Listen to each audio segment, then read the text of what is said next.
Boa noite a todos, boa noite a todas. É um prazer estar nos reunindo novamente, nos encontrando novamente, juntamente com o Conselho Municipal.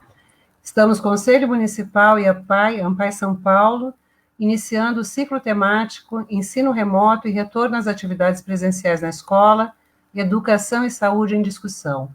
Durante o mês de agosto, nas próximas duas próximas quartas-feiras, vamos nos encontrar por aqui para fazermos essa discussão que nos afeta tanto, a nós educadores, a nós profissionais de saúde, nós pais e mães, nós estudantes. E hoje, nossa primeira live trata exatamente dessa discussão, retorno às aulas presenciais, desafios e perspectivas. E nós temos 3 convidados, né? Coordenamos a atividade eu, Thais Garcia, professora da USP de Ribeirão Preto, diretora da AMPAI Estadual, Márcio Silva, presidente do Conselho Municipal de Educação de Ribeirão Preto, professor da Rede Municipal de Ribeirão Preto, e contamos com os apoios do Eduardo Vilela, da Beatriz Martins, que estão operando tecnicamente essa sala. E os nossos convidados são 3 pessoas que vêm contribuir com a nossa discussão de diferentes campos, saúde, educação e do direito. A professora Natália Duarte, professora pós-doutora pela UNB em Política Educacional, docente na Educação Básica do Distrito Federal, militante da Associação Nacional de Política e Administração da Educação. Seja muito bem-vinda, professora Natália, é um prazer. Na sequência, nós vamos contar com a presença de Rodrigo Stabile, diretor estadual da Fiocruz, pesquisador da instituição e também docente do Departamento de Medicina da Universidade Federal de São Carlos. E o promotor, para aqueles que são aqui da região de Ribeirão Preto, bastante conhecidos de nós, promotor do Ministério Público, Dr. Naul Felca, responsável pelo Grupo Especial de Ação Educacional do Ministério Público, um grupo que tenta regionalizar as intervenções, né? Tem três campos de atuação, por enquanto, São Paulo, Presidente Prudente e Ribeirão Preto. Dr. Naum, grande parceiro das lutas pela educação, também do Conselho Municipal de Educação e da Universidade. E nós vamos dar início, então, à atividade, solicitando aos convidados que usem da palavra por um período em torno de 10 a 15 minutos. Ao final passamos a fala ao presidente do Conselho Municipal, Márcio Silva, e depois abrimos para as nossas rodadas de debate. Então, que tenhamos uma boa noite de discussão e que essa questão tão complexa que diz respeito à educação escolar no contexto da pandemia e do isolamento social e às perspectivas de retorno às atividades presenciais seja objeto de reflexão bastante adensada por parte de todos nós. Nós vamos iniciar, então, depois dessa saudação a todos, passando a palavra à professora Natália Duarte. Natália, boa noite, sigamos. Boa noite, Thais, querida. Então, já te agradeço aí, cumprimentando todos os companheiros da Fiocruz, da Promotor de Justiça, o Conselho Municipal de Educação, né? Cumprimentos você com um abraço apertado virtual, né? Que agora a gente só pode se abraçar virtualmente. E então, situando a minha fala, tentando, como a gente vai ter um grande especialista sobre a pandemia e o Covid e a análise sobre o direito, né, do ponto de vista da justiça, e eu acho que aí o promotor Naul fica com essa responsabilidade, eu vou falar do ponto de vista da escola, que é o lugar onde eu estou, né? Então, eu sou professora, atualmente coordenadora de uma escola pública de anos iniciais, que está sofrendo toda essas contradições de um contexto que suspendeu ineditamente as aulas, né?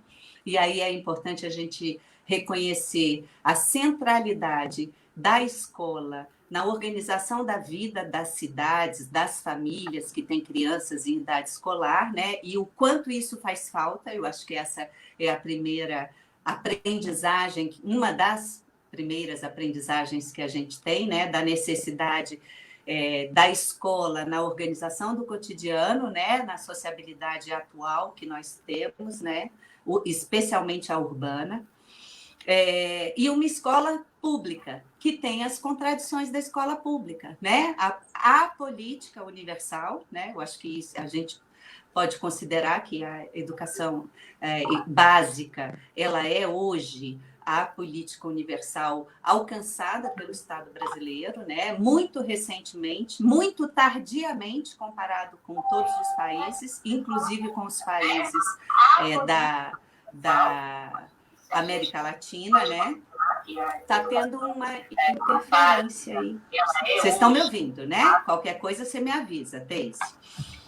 Então, e essa escola, então, onde a gente tem, né, que um em cada 2 estudantes beneficiário do programa Bolsa Família. Atualmente é esse o cenário da escola pública brasileira. 1 em cada 2 estudantes são beneficiários do programa Bolsa Família. Isso nos dá um estudante em situação de pobreza objetiva, vivendo com 1/4 de salário mínimo por mês para suprir todas as necessidades que uma vida digna exige, né?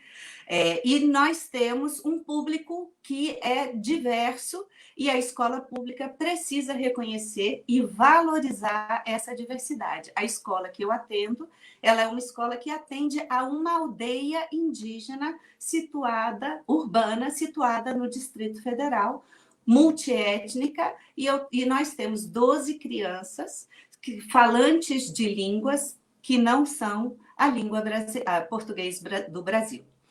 Então, esse espaço contraditório, que atende 305 crianças, é a escola que eu falo, que foi interrompida 11 de março e que desde então vem num processo de construção de uma transposição da aula presencial para a aula virtual, desrespeitando todos os princípios da educação à distância, e aí quem é de educação à distância sabe o cuidado na transposição didática, o cuidado com a metodologia, a necessidade das ações e atividades feitas de forma interativa, enfim, o cuidado com a avaliação, e a gente, então, fazendo isso em poucas semanas.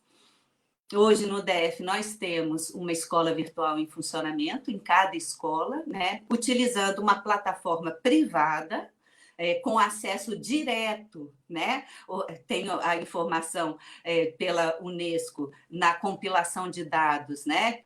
Da interrupção das atividades escolares nas escolas do mundo. E é importante a gente saber que 90% das escolas tiveram as aulas interrompidas em função da pandemia. Isso não é uma brincadeira, né? É a primeira vez que isso acontece no planeta.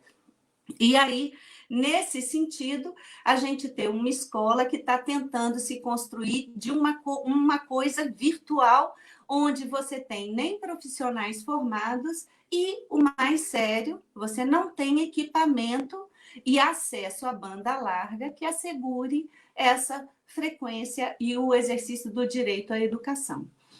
Então, esse cenário complexo, né, que visibilizou um conjunto de contradições da sociedade brasileira, eu acho que se tem algo que a pandemia nos impôs, foi perceber que as desigualdades se traduzem em injustiças muito deletérias para a sociabilidade.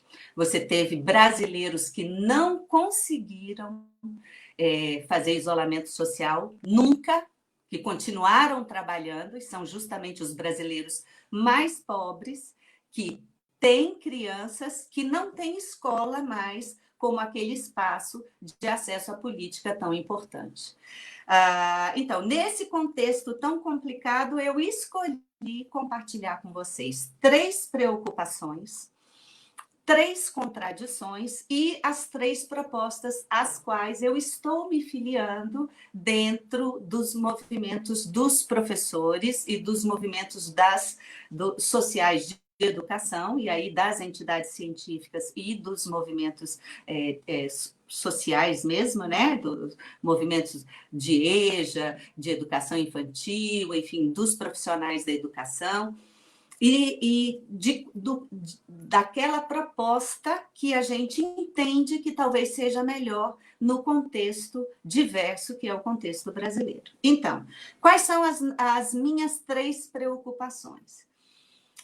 O que caracteriza o Brasil é a desigualdade, né? Infelizmente, desigualdade em qualquer sentido, né? Aquela que fere o princípio neoliberal, que é de igualdade de oportunidade, ela não existe do ponto de vista brasileiro. Nós temos hoje uma das sociedades mais desiguais, e aí a mais desigual de vez em quando, aí o índice de Gini diminui um pouquinho, e aí nós temos a segunda, a terceira pior desigualdade, mas enfim. Essa desigualdade, ela se traduz também nos indicadores educacionais. Nós temos por raça, por região, por etnia, por território e por classe social, desigualdades educacionais que não são aceitáveis. E a pandemia tem ampliado essas desigualdades. Esse fosso educacional está ainda mais ampliado. Por quê?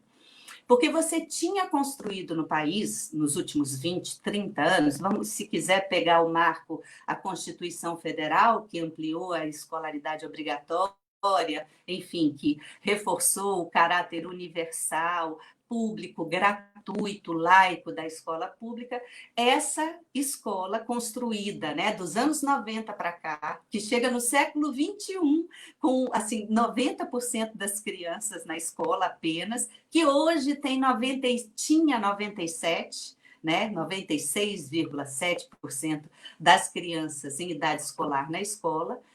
Essa escola, hoje, que se tornou virtual, ela não tem 50% das crianças e dos adolescentes na escola. Então, voltamos à primeira metade do século XX no que se refere ao acesso à educação. E isso é ampliar desigualdades. Então, essa é a minha primeira preocupação. Como que na escola virtual a gente assegura a universalidade desse direito inalienável, desse direito subjetivo e inalienável que não estamos assegurando. E os governos se desresponsabilizaram. Você não tem política de governo federal, você tem poucos governos estaduais. Eu sou de uma unidade da federação considerada rica, porque tem um recurso adicional que vem por ser a capital do país. E essa unidade da federação não conseguiu ainda assegurar equipamento e internet para estudantes e para profissionais da educação. Essa é outra visibilidade que a pandemia deu.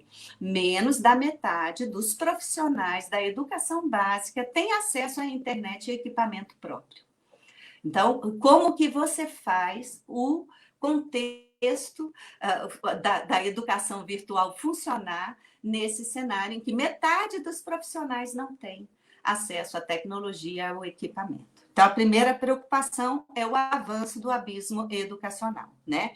Segunda preocupação, e aí eu compartilho com a Teise, também teórica da mercantilização e privatização da educação, né? E o que você tem hoje? Você tem 70% dos profissionais da educação e dos estudantes acessando uma plataforma privada, que utiliza isso privadamente para ter informação privilegiada sobre educação, propor soluções, propor atividades, substituindo o direito à educação presencial, nesse modelo desenhado na Constituição Federal, público, gratuito, laico, de qualidade socialmente referenciada, que reconhece e valoriza a diversidade. Essa educação está sendo capturada pela plataforma digital que está entre as 6 maiores empresas do mundo, né, com as maiores fortunas do mundo. Então, você tem um espaço onde você está doando, que os teóricos chamam de infocolonização, né, que você está fazendo gratuitamente, que você está utilizando gratuitamente. E a terceira preocupação é a uberização do processo de educação que acontece quando você faz educação por plataforma.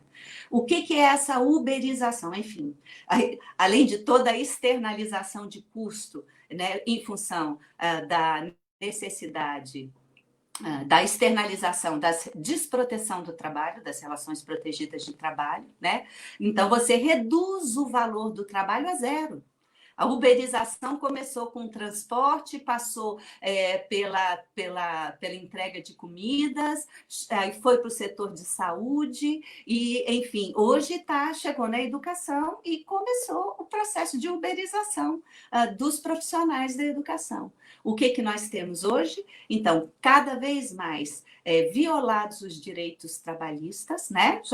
Externalizados mesmo, jogados a zero, derrubados a zero. Eu costumo dizer que a Uber ultrapassou a General Motors em valor em 5 anos. Como é que ela conseguiu fazer isso sem uma fábrica, sem um carro? Ela fez isso porque ela derrubou o valor do trabalho a zero e externalizou as relações de trabalho, a proteção das relações de trabalho. E isso está alcançando a educação em função da pandemia. Então, essa é a minha terceira preocupação, para ficar só nessa. Não está dentre as minhas preocupações as aprendizagens das crianças nesse momento, né? Eu acho que esse é um tema que não é o foco das preocupações no atual cenário. Tá. Quais são as 3 contradições que eu aponto, né? Primeiro, a violação da gestão democrática, que é um princípio constitucional de organização da educação.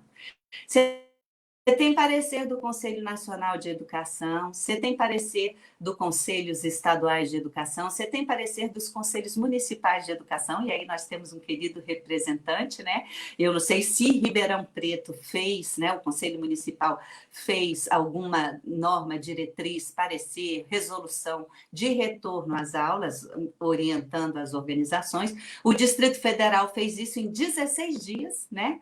As escolas, o Sindicato dos Estabelecimentos Particulares ingressou com um pedido que o Conselho normatizasse as aulas virtuais. Ele fez antes do Conselho Nacional de Educação e depois expediu uma resolução adaptando um pouco.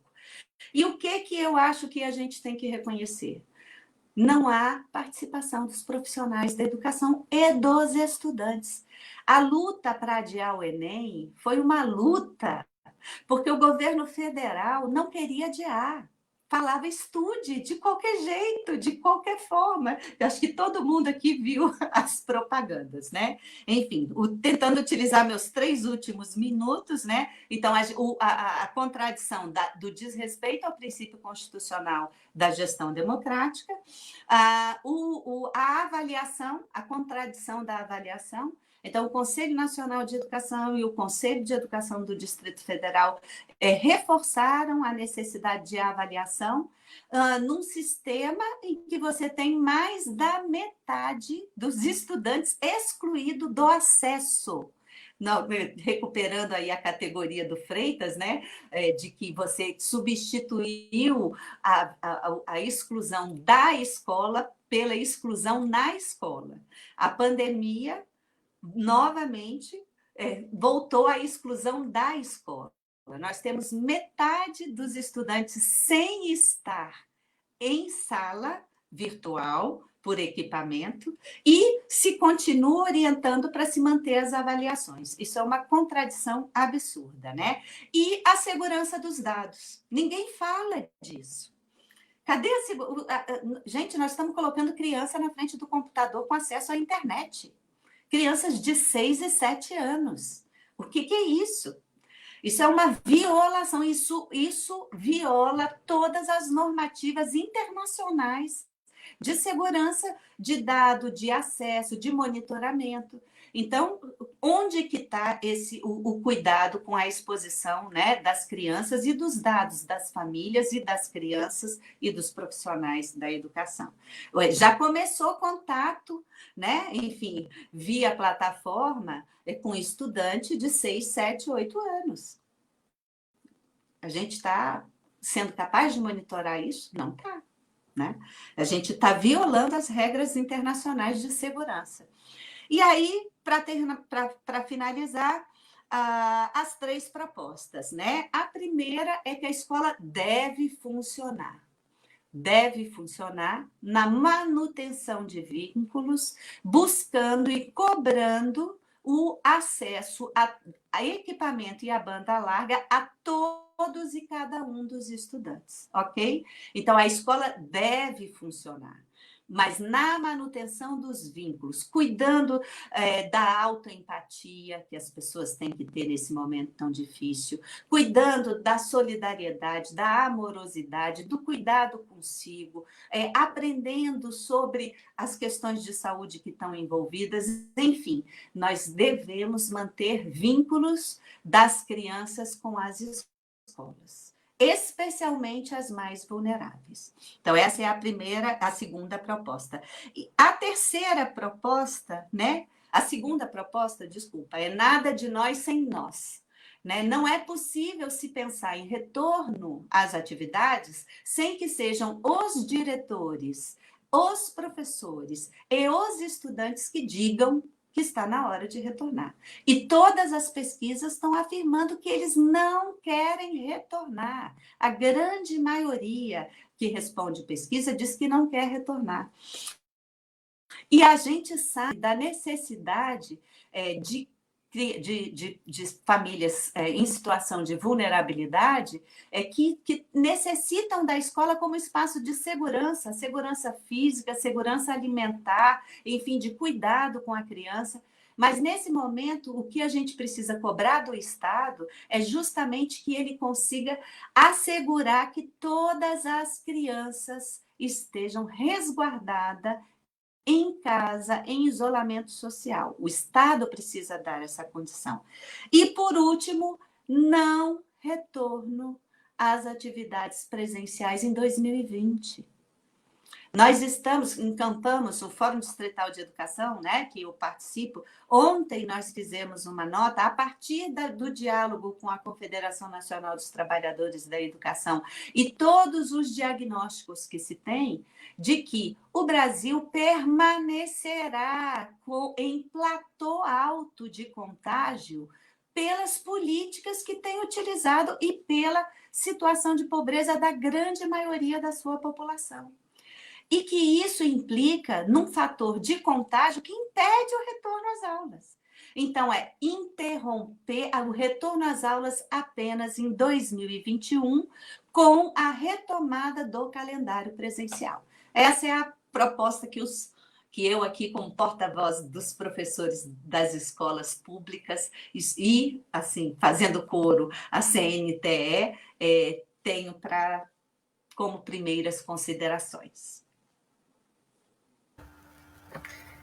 Natália, agradecemos muito sua contribuição. Eu já tenho algumas questões aqui a fazer para você e peço às pessoas que estão assistindo, né, as quais agradecemos muito, estou vendo vários nomes, muita gente da rede pública, da municipal, da rede estadual de ensino, da universidade, sejam todos bem-vindos e podem registrar suas perguntas aqui no chat, que nós vamos, ao final das 3 falas, compartilhá-las com os nossos convidados, tá bem?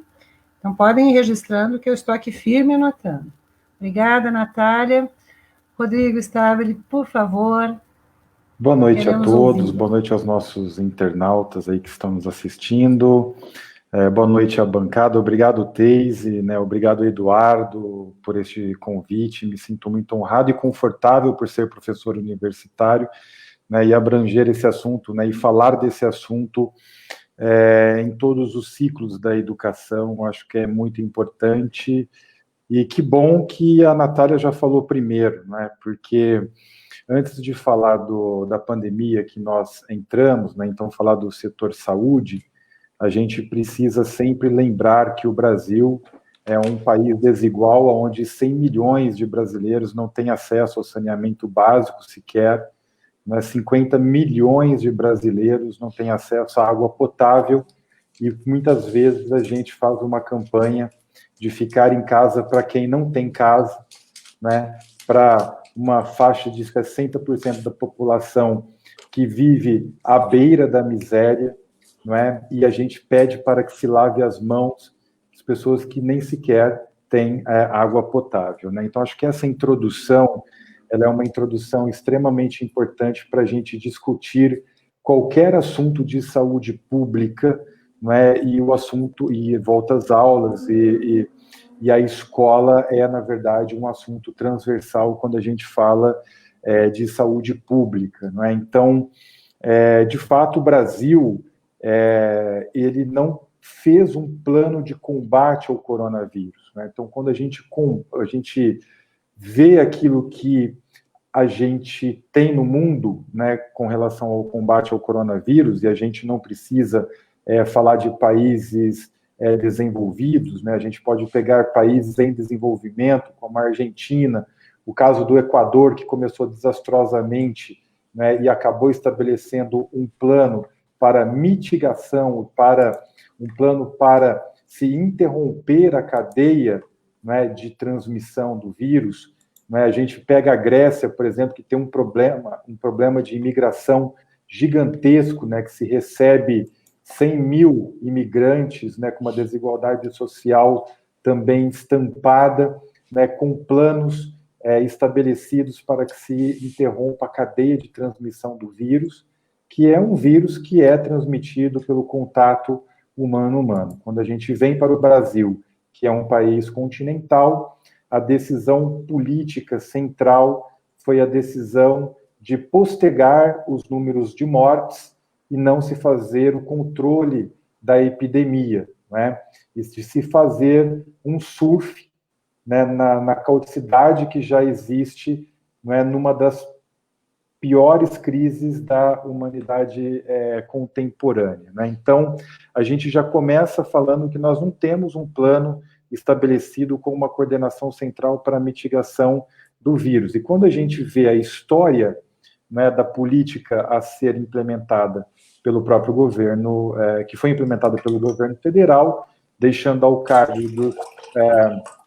dos estados e dos municípios, né, de se fazer planos de contenção, eles aconteceram de forma desorganizada e também, né, de forma em que o momento político sempre prevaleceu ao momento de se mitigar a própria transmissão da doença, né? Então, isso era a primeira coisa que eu gostaria de colocar.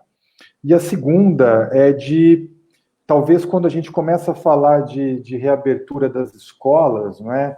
E a grande mídia, a pequena mídia, a mídia fechada ou aberta, sempre fala de reabertura, né, de relaxamento, e é importante a gente lembrar que existe um mundo antes coronavírus e um mundo depois de coronavírus, né? Então, eu gosto muito do AC/DC, da banda AC/DC, mas infelizmente a gente não está falando de rock aqui, a gente está falando que o mundo é diferente. O mundo mudou, não é? Então, em dezembro, quando o Han anuncia, não é, um vírus com potencial pandêmico, mudou-se, na verdade, o estilo de vida do mundo, e a gente precisa aprender com essa mudança do estilo de vida, porque, dada, não é, a antropização que nós temos do mundo, a longevidade que nós estamos acompanhando, não é? E na década de 30 do século passado, e a gente olhar, não é, a quantidade de seres humanos que tem na face da Terra hoje, de 7,5 bilhões de seres humanos, a gente está falando de um crescimento de quase 6 vezes mais. A gente está falando de uma longevidade da década de 30, que acontecia ali por volta de 60 anos, a expectativa de vida. Hoje nós estamos falando de nações que têm 90, 95 anos. Né? Então, nós estamos falando de uma degradação ambiental que a pandemia do coronavírus vai ser apenas a porta de entrada de outros desastres que são causados pela degradação da natureza se a gente não mudar o nosso comportamento.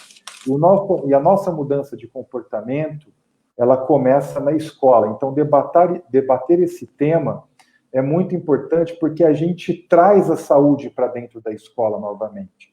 Né? A saúde que foi, por hora, né, por governos, dicotomizada, né, se colocou ao par, né, de um ministério que se trata, na verdade, da doença e não do bem-estar social, né, de um país que é continental. Então, é muito importante dizer, né, que se debater a saúde dentro da escola é muito importante. E quando a gente fala de debater a saúde na escola, a gente está trazendo a escola cumprindo não o seu papel de conteúdo, não é como a gente percebe num plano político que se é estabelecido.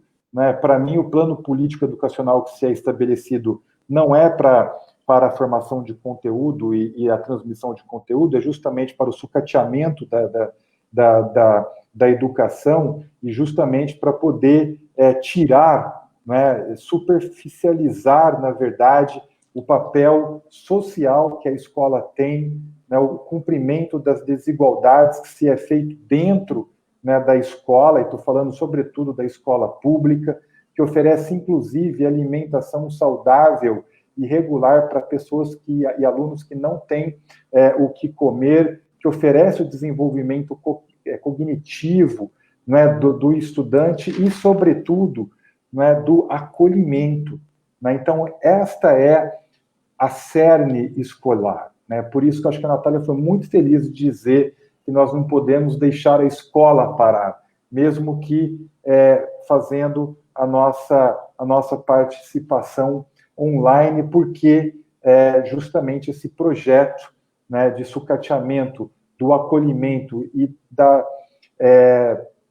da quebra das desigualdades sociais que isso é feito na escola, é isso que me preocupa. Mas para poder dar um panorama da epidemia no país, não é, já que nós não fizemos um plano de mitigação, né, da transmissão da doença, nós temos primeiro uma estratificação da doença. Os estados vivem histórias diferentes da pandemia. Quando a gente soma essa história diferente, o Brasil é o segundo país que mais mata pela Covid-19 e é o país ainda que, em números de 100 mil habitantes, né, ainda está em ascensão descontrolada. Então, por que eu estou dizendo isso? Porque o estado ou município que possui controle total da sua população e da transmissão viral, que ainda não existe no país, pode sofrer um efeito bumerangue ou um efeito de onda, que é a reincidência do vírus, uma vez nós estamos falando de um vírus do qual a população brasileira ela é completamente suscetível, né? Bom, dito isso, eu estou dizendo que esperar para poder voltar às aulas, né, numa situação de controle absoluto, enquanto a gente não tiver uma vacina eficaz, a gente nunca terá esse cenário.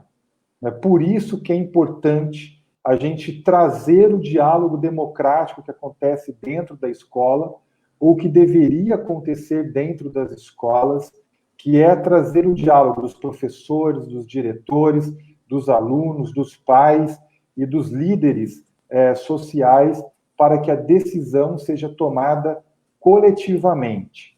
Não é? Então, acho que a Natália já foi muito feliz para falar, que falou sobre o acesso à internet, né, tanto dos profissionais quanto dos alunos, e eu gostaria de trazer alguns dados com relação à saúde. Né? Nós vimos na literatura, né, já existem dados importantes.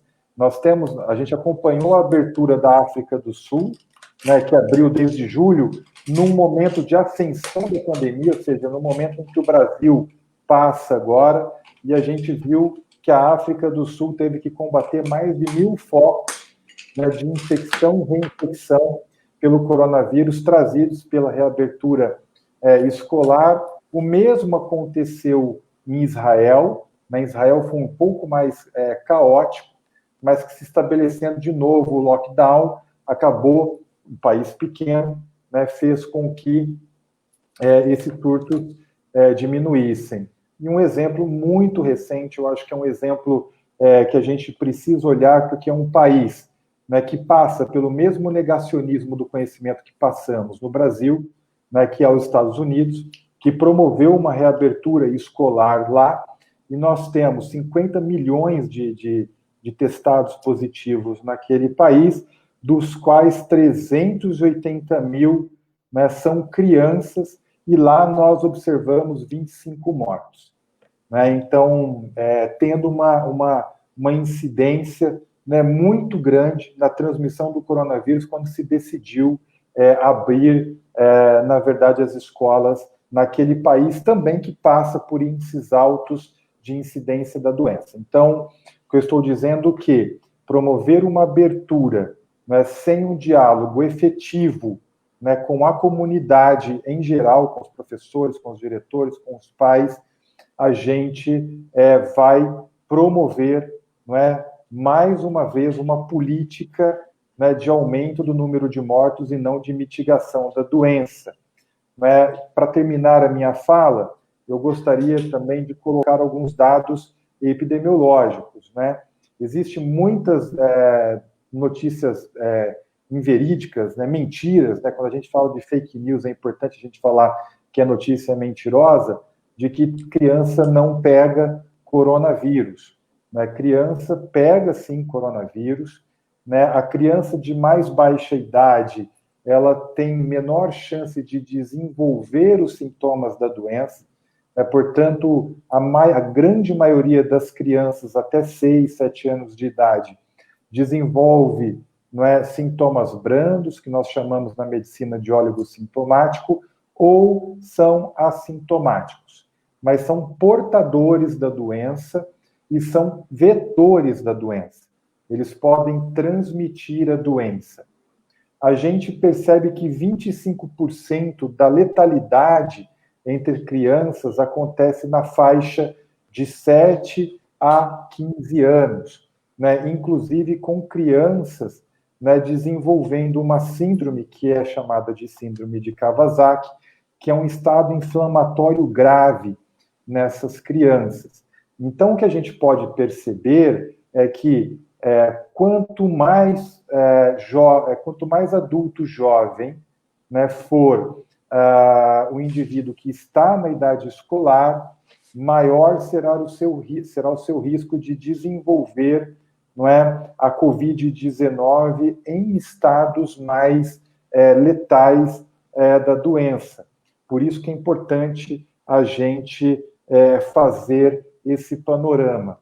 Voltando para as infecções e voltando para as nossas desigualdades, é importante dizer que, não é, quando a gente pensa no retorno às aulas, a gente está falando, não é, do retorno à discussão política, né, do retorno à luta das desigualdades. Porque quando a gente olha para a incidência, ou seja, para aqueles que foram acometidos pelo coronavírus no Brasil, a gente percebe que o coronavírus ele foi de 2,5 a 4 vezes mais letal na população vulnerável, ou seja, na população que está em condição afavelada, na população que não tem saneamento básico, não é? Na população que não possui água potável. E uma pesquisa muito importante que saiu, foi semana passada, pela USP de São Paulo, mostrando também, né, que quem é acometido por coronavírus, quem foi mais acometido por coronavírus na capital de São Paulo, foi a mulher preta de baixa renda que está vulnerável, que geralmente na verdade, a mulher que vai trabalhar, né, na casa de alguém e leva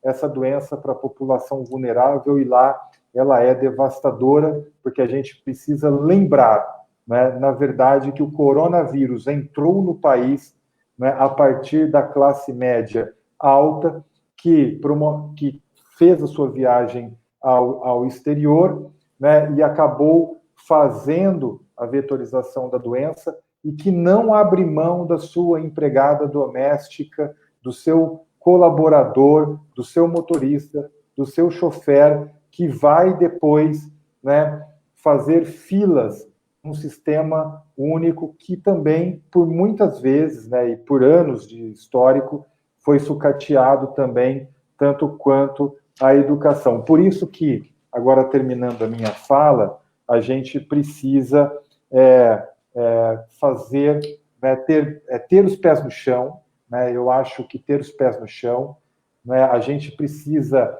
enfrentar um negacionismo terrível que acomete o nosso país, né?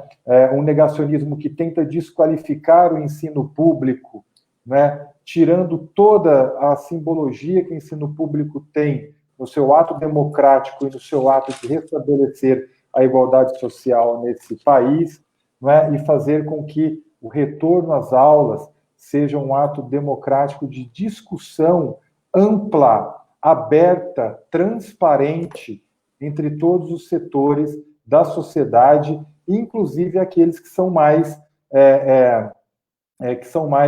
interessados na educação, que são os pais, os educandos e os profissionais que estão trabalhando no sistema educacional do país. Era isso que eu gostaria de falar nesse primeiro momento. Muito obrigado pela atenção de vocês. Obrigada, Rodrigo. Muitas questões já apareceram aqui. Os dados são muito importantes. Enfim, ficamos aqui pensando sobre essas questões, mas vou passar, então, a palavra ao promotor, doutor Não Felca. Por favor. Queremos ouvir. Muito boa noite a todos. A professora Teise, a professora Natália, os professores Rodrigo e Eduardo. Eu agradeço imensamente a gentileza do convite. É uma honra me encontrar junto aos senhores. É motivo de muito orgulho e satisfação poder trazer aos senhores alguns questionamentos, muitas incertezas que estão gravitando ao redor dessa temática, para que a gente possa compartilhar com os senhores e algumas posições que a gente já entende que devam ser adotadas de maneira muito, mas muito incisivas em relação ao governo, tanto estadual quanto municipais. Bom, a questão hoje aqui daria para vários programas, eu não tenho dúvidas, né? Nós temos que nunca nos esquecermos desses referenciais. Em Ribeirão Preto temos mais de 17 mil contaminados hoje na cidade, com 461 mortos. No estado de São Paulo, mais de 639 mil contaminados, com mais de 25 mil mortos por Covid-19. E no Brasil, mais de 3 milhões e 100 mil contaminados, dados oficiais, né? E mais de 103 mil falecimentos por conta da pandemia. Só para se ter uma ideia do que isso representa de desastre, né? Em 20 anos de guerra do Vietnã, foram ceifadas 58 mil vítimas dos militares que participaram desse conflito localizado. Então, nós estamos hoje com um contingente aí de mortos de 2 guerras do Vietnã em praticamente 5 meses de suportabilidade da pandemia. Isso é altamente grave e exige uma discussão muito profunda. Não é de agora, não vai ser nesse momento, não vai ser de algum tempo, mas é daqui para futuramente. Se mantivermos os posicionamentos que nós estamos adotando, certamente esta será a primeira de muitas situações calamitosas que nós vamos enfrentar. Há alguns dados que eu também gostaria de participar aos senhores, né? É certo que nós não estávamos preparados em momento algum para essa realidade. Isso deu visibilidade e aprofundou ainda mais a distância abissal entre pobres e ricos. Basta verificar a sujeição às pressões da rede privada e principalmente o que foi mencionado agora há pouco, de que atinge quem é atingido em maior impacto. Há pouco tempo atrás nós participamos de uma conferência em que uma professora que trabalha, aliás, uma médica que trabalha com a área da Covid no HC, na UTI, mencionou um dado estarrecedor. Nas UTIs privadas, em torno de 15% de pessoas falecem quando lhe dão entrada. Na rede pública está em torno de 40%. Isso também faz com que nós repensemos algumas questões muito emergenciais e esse aumento abrupto do número de leitos hospitalares de UTI, porquanto não é somente equipamento, Nós temos que ter ali equipes altamente capacitadas para trabalhar com situações muito específicas, que é o atendimento em situações emergenciais.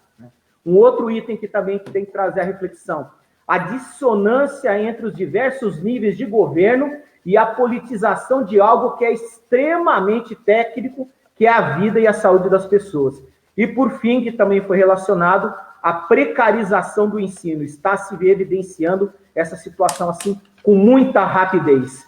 Falar em retorno de atividades presenciais, aulas, enfim, não é falar de retorno de atividades comerciais. É muito mais complexo do que se imagina. Nós estamos falando de educação infantil, né, de ensinos fundamental e médio, educação para jovens e adultos, educação especial que, na nossa ótica do Ministério Público do Estado de São Paulo, foi abandonada, relegada a um segundo plano.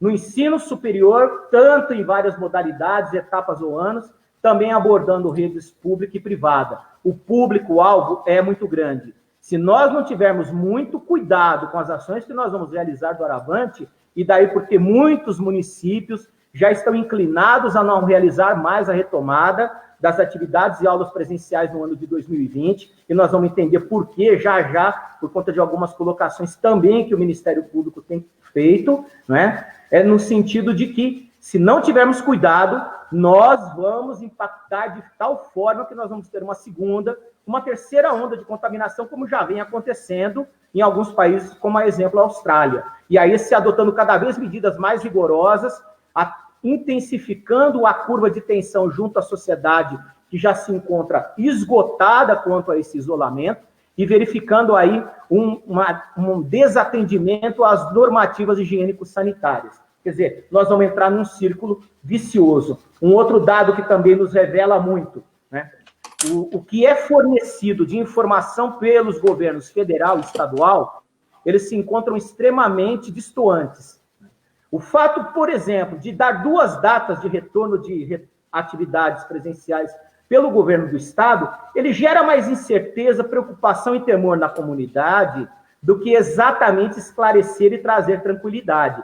Então, se hoje nós vemos a sociedade preocupada com o retorno, não é ao acaso, é porque os governos não estão sendo honestos quanto à divulgação dos dados oficiais e há uma necessidade cada vez maior na cobrança da transparência desses dados. O que o Ministério Público, então, vem realizando?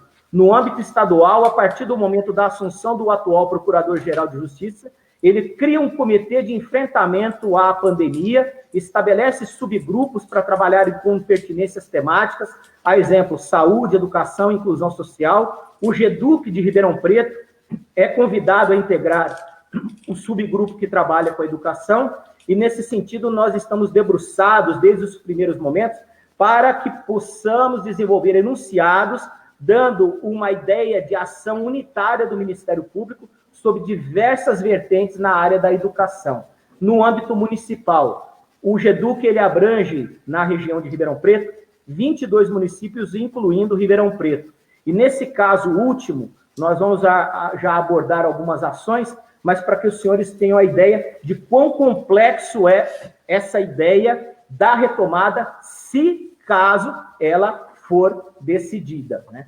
Há alguns pontos que para nós já são cruciais e nós estamos questionando no âmbito estadual e municipais, é o sentido do seguinte: quando do estabelecimento das fases do Plano São Paulo, houve uma mistura de fases de abordar as áreas dos departamentos regionais de saúde, que são 17, e, ao mesmo tempo, vinculá-los a um percentual da população. Isso causou um desgaste enorme. Um outro item também que nos causou assim, perplexidade foi exatamente que, durante a regra do jogo, se faz recalibragens, se faz mudanças de métricas nesse plano e atenua-se o rigor que até então era adotado, ao que tudo indica, para facilitar o avanço de determinadas fases e a retomada das atividades comerciais. Então, nós não podemos aceitar jamais essa situação. No âmbito do Ministério Público, a preocupação é essencialmente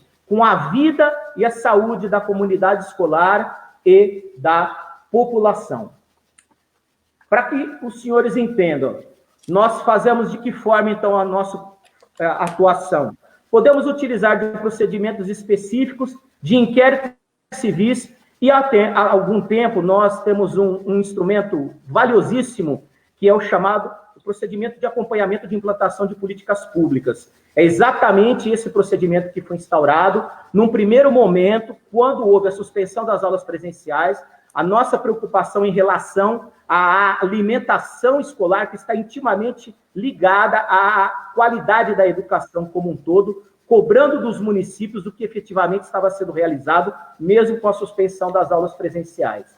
Num segundo momento, quando os municípios sustentaram que iriam realizar a retomada das atividades não presenciais, nós começamos, então, a solicitar deles esclarecimentos do que, afinal de contas, estava sendo desenvolvido. Se era ensino à distância, se era educação remota, produção de material pedagógico impresso, de que forma isso era entregue, como que era o acompanhamento, afinal de contas, como era mantido, como já foi feito referência pela professora, no sentido da mantença dos vínculos com a escola, que é importantíssimo para não se perder esse referencial, principalmente na educação infantil. Garanto aos senhores, leis nós temos de sobra. Constituição Federal, temos normativas internacionais, inclusive Convenção Internacional, que foi internalizada. Nós temos abordagens do Estatuto da Criança e do Adolescente em larga escala, que fala da educação, a Lei de Diretrizes e Bases da Educação, que faz inúmeros referenciais, e a partir do reconhecimento da pandemia no Brasil, os governos federal, estaduais e municipais acabaram por emitir uma série de regramentos. E aí surge o primeiro ponto de conflituosidade que teve que ser solucionado pelo Supremo. Afinal de contas, qual que é o âmbito de abrangência dessa legislação em cada um, se podemos dizer assim, dos níveis de governo? O que o âmbito federal faz? Ele pode estabelecer, segundo o Supremo, normas gerais. O âmbito estadual faz, ele começa a descer a detalhes acerca do que vai ser disciplinado quanto às medidas restritivas farmacológicas e não farmacológicas quando da intervenção. E no âmbito municipal, o município jamais pode relativizar as intervenções que o Estado determinou. E aí se começa, posso garantir aos senhores, uma judicialização absurda de situações. E que isso tem levado também a pontos de conflituosidade enormes para que possamos tentar encontrar um equacionamento, um equilíbrio mínimo em virtude de todos os questionamentos que são realizados e ficamos, no mais das vezes, sem respostas adequadas. Então, o Ministério Público optou por quais ações, inclusive isso discutido, né? Estabelecimento de PAA, no PAA, cobrando o quê? Cobrando um plano de retomada das aulas presenciais, se o município e o Estado entender que o deva fazer, e nesse plano estabelecer protocolos sanitários muito específicos, inclusive envolvendo educação infantil, ensino fundamental, no âmbito estadual, ensino médio, educação de jovens e adultos, e como já disse aos senhores, a educação especial, que foi uma situação que nós ficamos, assim, extremamente preocupados, até por conta, e aqui não é crítica, é a constatação de uma realidade. Recentemente, o Conselho Nacional de Educação emitiu o parecer número 11, que, no seu item 8, foi questionado a exaustão pelo Ministério Público do Distrito Federal em uma recomendação administrativa, ao abordar a questão da educação especial, e foi eliminado desse parecer.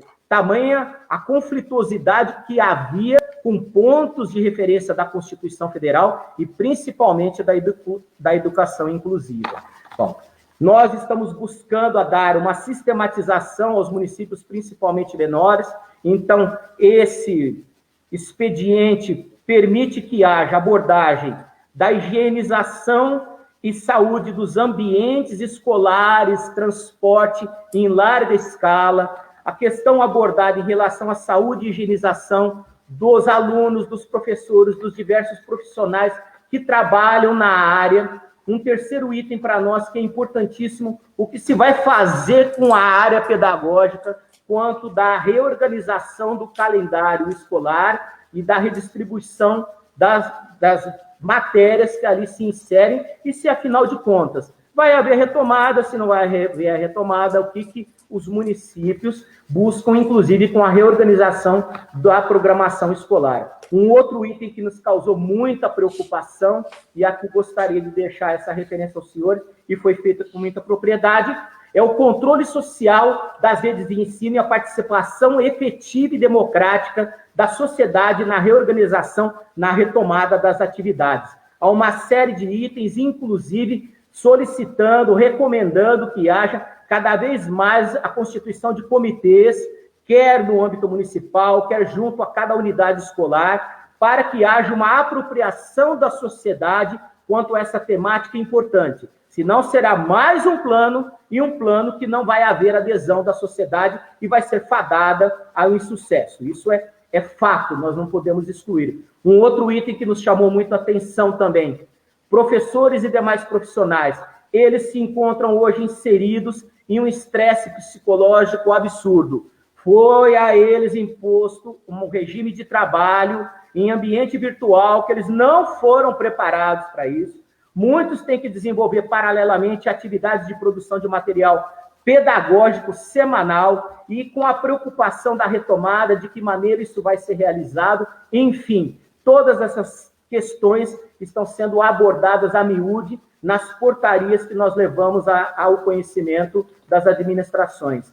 Na área da educação especial, isso nos tem causado uma preocupação tão grande que uma professora da USP, ela nos permitiu a criação, a professora Cristina Cinto Araújo Pedroso, a criação de um questionário específico que está sendo encaminhado para os municípios para saber a realidade junto à educação especial e o que fizeram nesse momento. Porque a leitura que a gente tem é de que houve uma situação de omissão em relação a esses alunos. E isso ficou consignado assim de uma maneira muito, mas muito preocupante. Um outro item também é quanto à questão da educação de jovens e adultos. Pode parecer um pouco menos preocupante, mas também causa preocupação, porque, afinal de contas, envolve transporte. E em Ribeirão Preto, a questão do transporte tem sofrido sérios questionamentos quanto à maneira como foi colocado. E também, por fim, eu gostaria de colocar uma ideia de questão orçamentária, né? Utilizando dos ensinamentos de um professor da USP, um dos maiores conhecedores da questão orçamentária no Brasil, que é o professor José Marcelino. Ele nos deu dois referenciais assim, bastante interessantes. Primeiro, o que é gasto na educação com saúde não é da educação, é da saúde.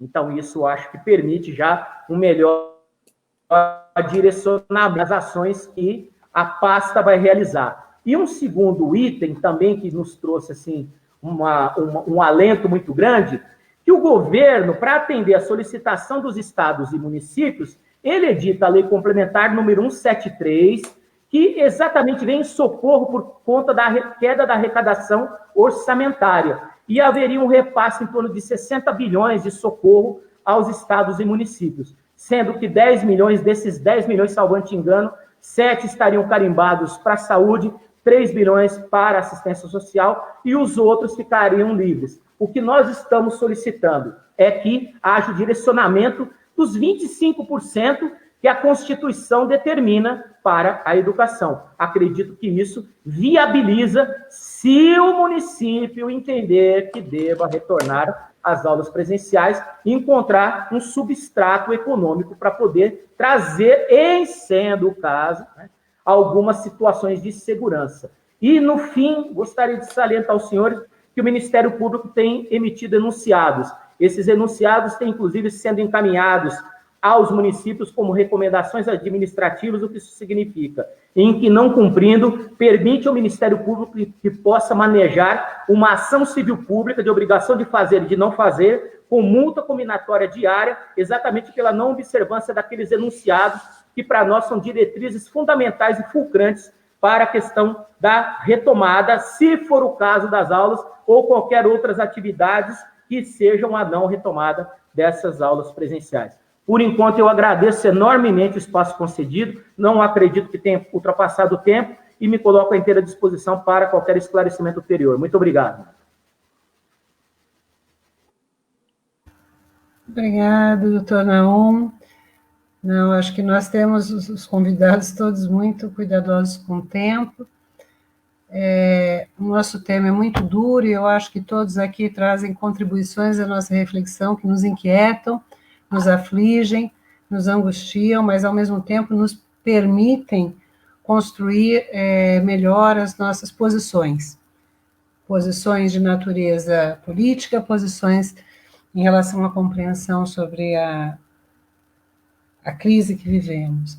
E, especialmente falar do doutor Naum, é muito bom conhecer que a comunidade conheça o conjunto de ações que o Ministério Público tem assumido como um aliado importante no debate sobre educação e nas lutas pelo direito à educação. E nesse momento, ao tratar das questões de saúde, nós estamos tratando também do direito.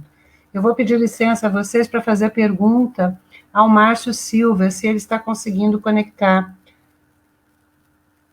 O Márcio, gente, presidente do Conselho Municipal de Educação, para quem está assistindo, estava conectado conosco, mas não conseguiu, teve problemas com a rede, né? Isto acontece.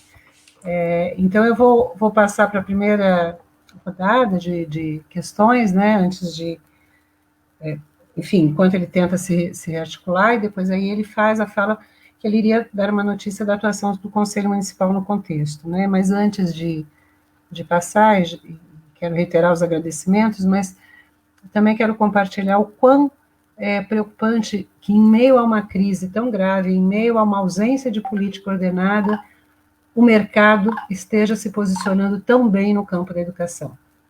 São várias as frentes, nós acompanhamos aqui, tanto pela absorção dos dados, né, pela ampliação na capacidade de alcançar dados, isso já vinha ocorrendo antes da pandemia, de fato, mas agora se estende, e nós chegamos a registrar a experiência, e isso eu quero compartilhar com todos aqui, sei que há muitos professores, em que a empresa que gerencia os dados e plataformas afastou os professores da rede e ela fez toda a transmissão, ela assumiu diretamente o encaminhamento das atividades pedagógicas aos estudantes e às famílias.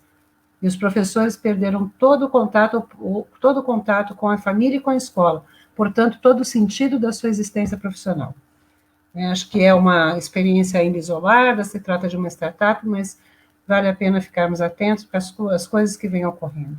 E a ideia de um retorno com ensino híbrido, como uma hipótese de assegurar um pouco mais assegurar a segurança é ótimo, mas com a ideia de assegurar a saúde, enfim, cumprimento de protocolos, é também mais um passo importante para assegurar a permanência do setor privado na oferta educacional, né? Além de todas as questões, ainda temos essa.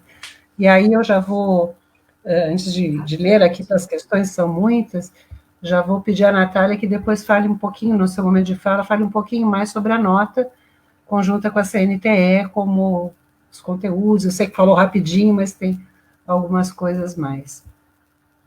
Então, vamos lá. Márcio ainda não, né, Márcio? Então, tá bem. Nós tivemos muitas manifestações, né, manifestações de agradecimento a todos os convidados e também de preocupação, né, e eu vou lendo, e são falas para mim, são questões, problematizações para todos os palestrantes, né.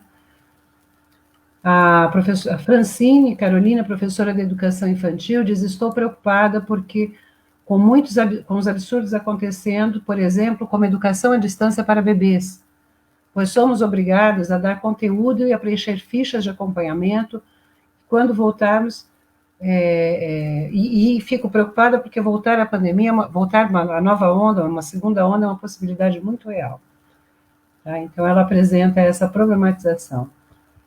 A professora Romilda Moura, daqui de Ribeirão Preto, para tratar da questão do retorno, faz uma pergunta. A sala de aula em que trabalho tem 18 metros quadrados e 20 crianças de 2 anos. como manter distanciamento?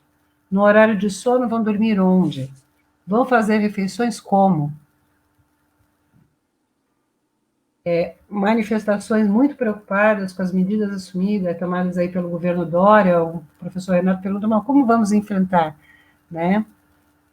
E aí, Renato Fácil, nós continuamos fazendo essa discussão e no dia 26 de agosto dialogaremos com a APASE, que é a Associação dos Supervisores do Ensino Oficial do Estado de São Paulo, e com a POSP, que é a Associação dos Professores, né, do Ensino Oficial. Então, pensando também essa questão da luta dos profissionais. Eu queria compartilhar com vocês, também fico muito preocupada, porque acompanho muito de perto as escolas de rede estadual, e sei de escolas que já começaram a receber alguns equipamentos, EPIs, mas, por exemplo, um termômetro, uma escola de 300 pessoas.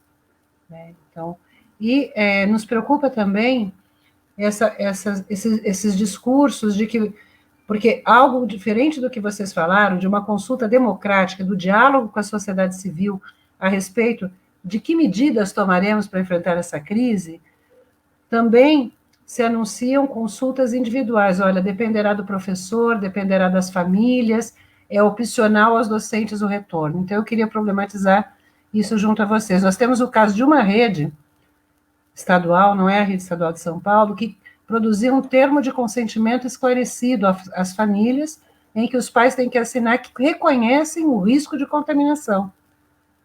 Né? Mesmo sabendo do agravamento do risco de contaminação, enfim, desejo encaminhar meu filho à unidade escolar. Tamanho descompromisso político. Né? Então, também faço essa pergunta, como enfrentar o Dória, um pouco as políticas do Dória, também quero problematizar essa ideia da reflexão coletiva. Né? Aí é uma pergunta, eu imagino, um pouco mais da Débora Andresa, um pouco mais voltada aí ao Rodrigo. Bom, mas afinal de contas, qual é a posição dos profissionais de saúde sobre o retorno às aulas? Né? A Rosana Pagotto aí dirige uma pergunta, Rosana Pagotto, dirige uma pergunta ao Dr. Naum. O uso de máscaras para crianças menores de 2 anos não é permitido. Como retornar às aulas nas creches, né, de período integral, centros educativos de período integral, se temos berçários com crianças de 10 meses a 1 ano e 4 meses nesse momento? Como o professor vai trabalhar sem isso com essa criança? E aí eu vou emendar a pergunta que foi feita, há alguma chance e a pergunta ao professor não, de tornar obrigatório esse uso de máscara? Pergunta também da Joyce, vocês acham possível, de fato, o retorno em 2020?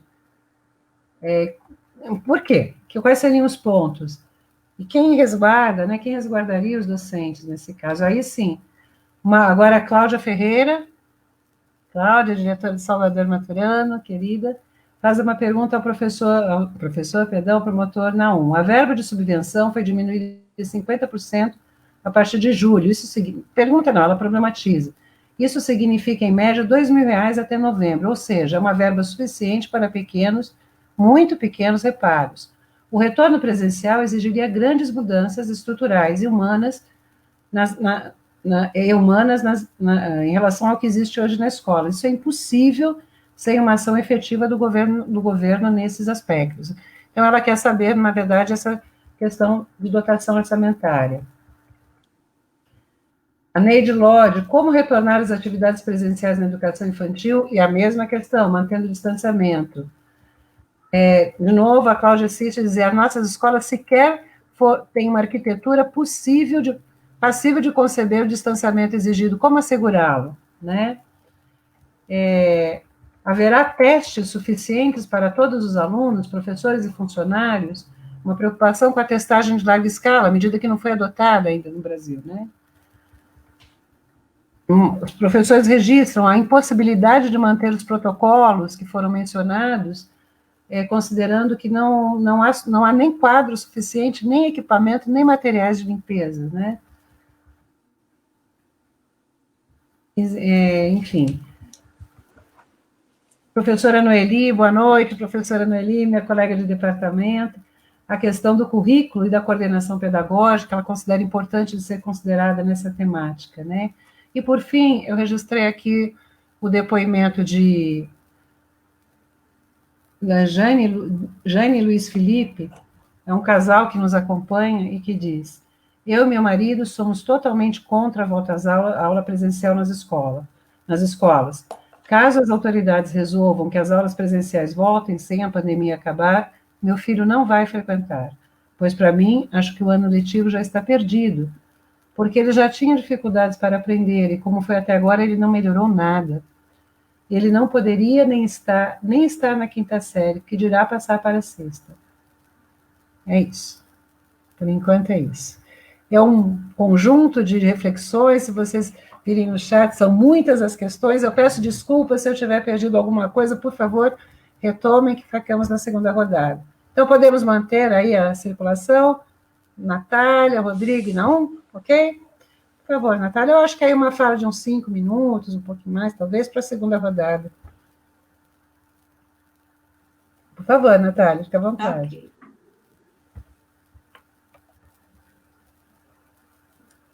Combinado. Torcendo aqui para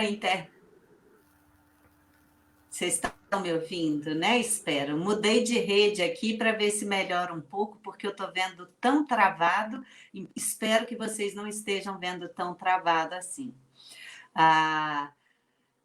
Então, Teise, a nota e o movimento da Confederação Nacional dos Trabalhadores da Educação é: em virtude da realidade encontrada nas escolas brasileiras, e aí não é só a pública, é um equívoco a gente imaginar que existe uma categoria chamada escola particular que tem todas as condições necessárias. É ridículo pensar isso, né? São pouquíssimas as escolas particulares que têm condições para atender os protocolos recomendados, seja pela OMS, sejam os protocolos das próprias autoridades de saúde brasileiras e do município e do estado. Então, hoje, a realidade é de que não devemos retomar as atividades presenciais em nome da vida. É em nome da vida, não é da vida só dos professores e das crianças e adolescentes em idade escolar. É porque crianças e adolescentes e professores são vetores do vírus e que estamos hoje num país que não está em descendência de casos.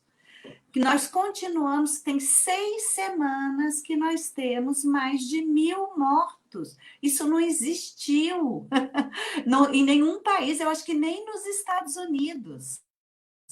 Então, assim, hoje falar de retorno é falar de ceifar vidas. Então, o movimento dos trabalhadores e dos profissionais da educação é de que não haja retorno à educação, às atividades presenciais em 2020.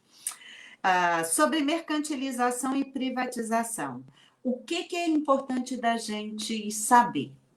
A educação é um bem público, um direito humano fundamental, subjetivo e inalienável.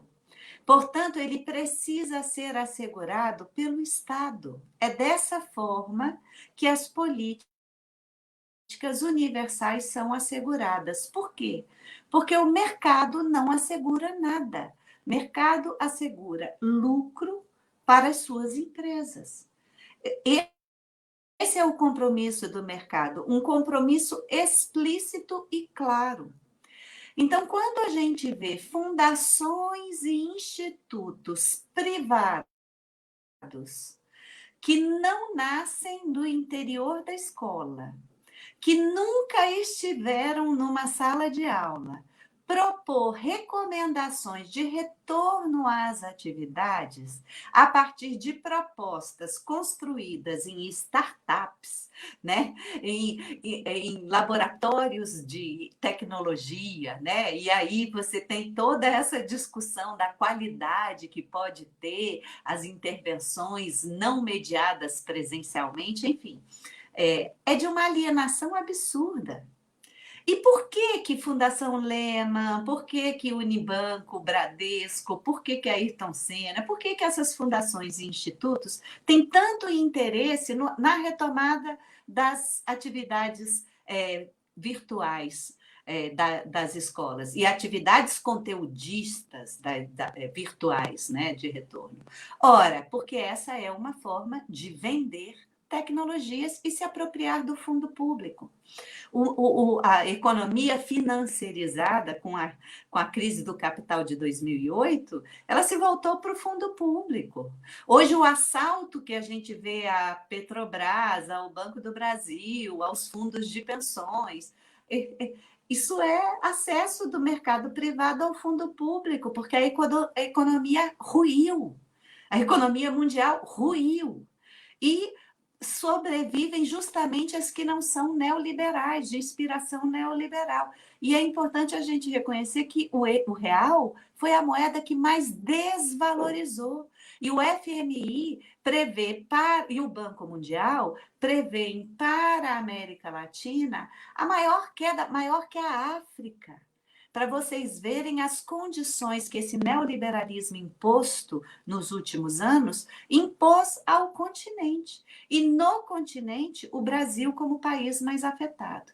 Então, crise é sinônimo de intervenção do privado no público para acessar os recursos públicos, sem nenhum compromisso com qualidade ou direito. Então, para mim, a mercantilização e a privatização vem daí, né? E aí, só para esclarecer, os termos absurdos que têm sido pedidos para os profissionais da educação, equipamento e tecnologia sem...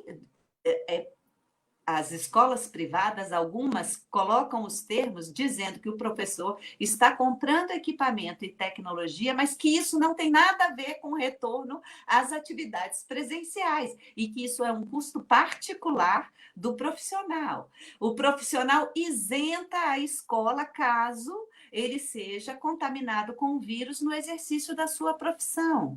Então, ele isenta a escola de qualquer responsabilidade. Isso na esfera privada, onde a regulação, enfim, toda essa deforma trabalhista, né, que atacou a gente nos últimos 2, 3 anos de enfim, golpe que sofremos, o que ela fez? Ela fez o trabalhador negociar com o patrão, achando que essa negociação é justa e que está protegendo o trabalhador. Não está.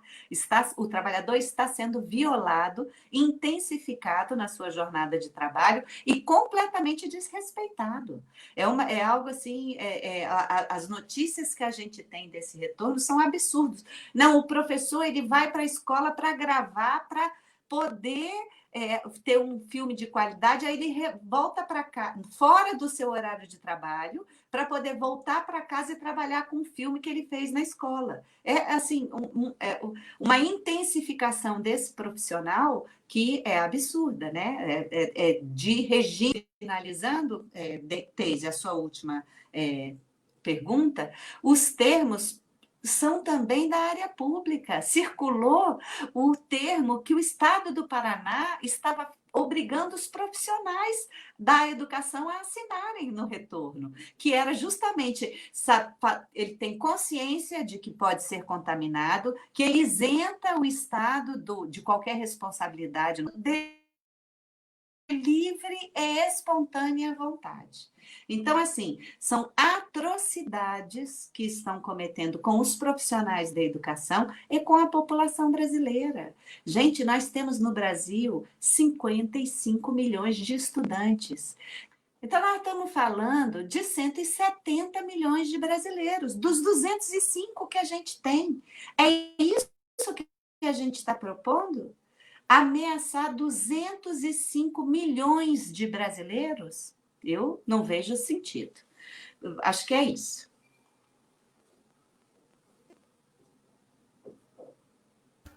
Natália, muito obrigada. Rodrigo? Vamos lá, acho que a Natália já foi perfeita nas suas falas e enfim, eu gostaria, quando a gente fala sobre distanciamento seguro, né, sobre as normas da OMS, e é muito importante que a gente lembre, né, a todo o nosso público, eu gosto de fazer essa lembrança a todo momento, é que nós nunca vivenciamos na história contemporânea uma crise, né, como a crise causada pelo coronavírus, né? Uma crise que pegou uma pandemia, né, que trouxe já, né, aumentou mais o abismo da crise econômica mundial que se estabelece, né, pela própria transação capitalista que a gente vivencia, sobre a onda polarizada que a gente encontra não só no Brasil, mas também no mundo, né? Então a gente pegou, na verdade, a gente atravessa uma crise, né, que é uma crise de saúde, uma crise econômica e uma crise causada, né, também pela facilidade que nós temos hoje de adquirir informações, seja elas falsas ou verdadeiras. Então a gente vive uma infodemia muito grande, né? Então a falta de transparência e de diálogo, né, do poder executivo com a sociedade aumenta muito mais esse gap e causa uma insegurança avassaladora, não é, na população, né, seja ela aqui de Ribeirão Preto, seja ela do estado de São Paulo, de qualquer lugar do país, né? Então é importante a gente salientar isso. Eu gostaria de fazer um comparativo. Eu acho que a estratégia política que se instala no coronavírus, ela é muito forte, né? Primeiro, a gente começou a ver a negação da doença, não é? Então, tanto a Fundação Oswaldo Cruz quanto a USP acabou trazendo relatórios desde janeiro para o Ministério da Saúde para poder mostrar que a gente iria enfrentar uma doença séria, grave, nunca enfrentada, pelo menos aí nos últimos 150 anos, não é? E nada foi feito, não é? Então foi relativizado o problema, foi relativizado a gravidade, e isso acontece até hoje, não é? Então é importante a gente salientar isso, não é? Quando o sistema público de saúde começa a se preparar para poder atender, né, a população brasileira com relação ao coronavírus, foi-se feito uma investida muito grande na atenção primária. Para quem não sabe o que é a atenção primária é aquela atenção, é aquela saúde básica que está lá no seu povo, que está lá no seu bairro, né? Então, a atenção básica à saúde, o núcleo de saúde da família, o postinho de saúde que está perto da sua casa, né? Então, foi feita uma investida muito grande. E, na verdade, ainda acho que é a atenção básica que vai nos ajudar a sair dessa pandemia. Deveria ter tido uma coordenação para isso.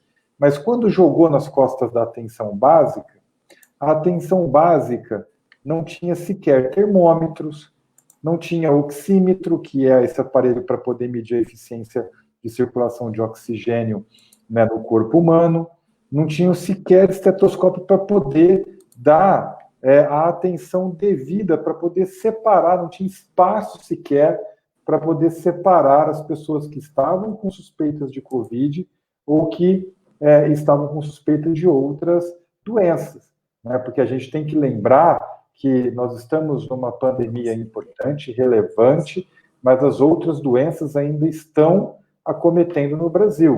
O fato é que, obviamente, o coronavírus já matou, em 6 meses de pandemia no Brasil, né, o número de mortos que todas as outras doenças matou em 2018, que é o dado oficial do IBGE. Mas voltando ali para a atenção básica, como é que a gente enfrenta, né, com toda a segurança, para o profissional de saúde, para a população que procura o posto de saúde, como é que a gente enfrenta se a gente não tem os requisitos básicos para poder enfrentar aquilo que é necessário, ou seja, os equipamentos são necessários para a gente enfrentar a pandemia e não ser infectado, né?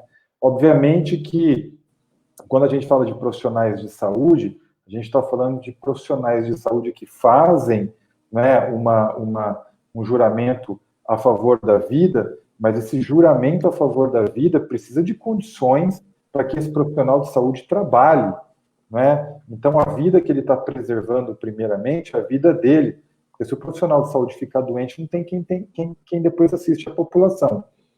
Então, fazendo esse paralelo, como é que a gente exige, né, da escola, ou a gente exige do professor que ele saiba, né, os requisitos mínimos para que ele se proteja contra o coronavírus, né? O que a gente tem percebido no gesto político, e aí eu estou falando de qualquer entidade política, é se terceirizar o problema. O problema é do vizinho, o problema não é meu, né? Você vê o presidente da República falar, não, o problema é do governador e dos municípios. O STF disse isso, né? Aí a gente joga para a educação, não, o problema da educação básica é municipal. Não, eu vou falar da educação do ensino fundamental. Não, a escola particular, ela decide o que ela quer fazer, né? Então, ou seja, a gente está terceirizando um problema que é um problema da sociedade comum, né? E a gente só consegue combater esse problema se a gente tiver, de novo, eu vou insistir nisso, transparência nas ações governamentais e transparência nos dados, né? Não dá para se exigir do terceiro, né, algo que não é assumido pela entidade que deveria assumir o problema, né? Então, nós passamos aí, claro, num dilema muito grande, né, quando a gente pensa,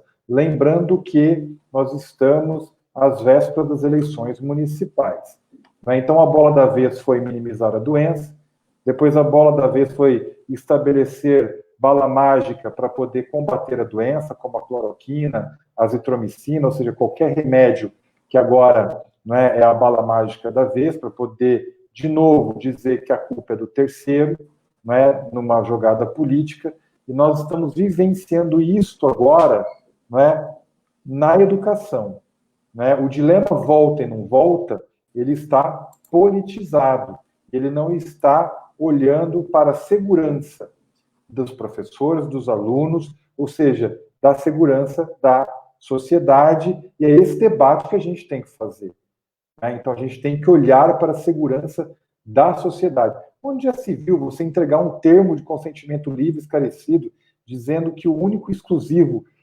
culpado de se infectar é o professor? A gente está fazendo isso com o paciente. É um instrumento científico isso, não é um instrumento de saúde pública, né? Que ponto que nós chegamos no país, né? Então, eu não tenho uma resposta à pergunta, né? Porque eu acho que a resposta ela é muito mais complexa do que equipamentos de segurança necessários, né? O que a gente viu na Alemanha, por exemplo, é a prorrogação das aulas, onde a epidemia está absolutamente controlada. E a Alemanha ainda está prorrogando as aulas em cidades que não existe foco mais da doença, para ficar para a nossa reflexão. Rodrigo, obrigado. Obrigado. Não? Vamos lá, vou tentar ser bem objetivo quanto às indagações que foram realizadas. Primeiro, a educação infantil, vou tentar abordá-la de uma maneira bastante uniforme e bem abrangente, ressaltando que nós estamos enunciados lá no site do Ministério Público do Estado de São Paulo, referentes à questão da educação nesse período de pandemia. Os enunciados, eles são bastante importantes porque eles dão diretrizes de ação pelos promotores.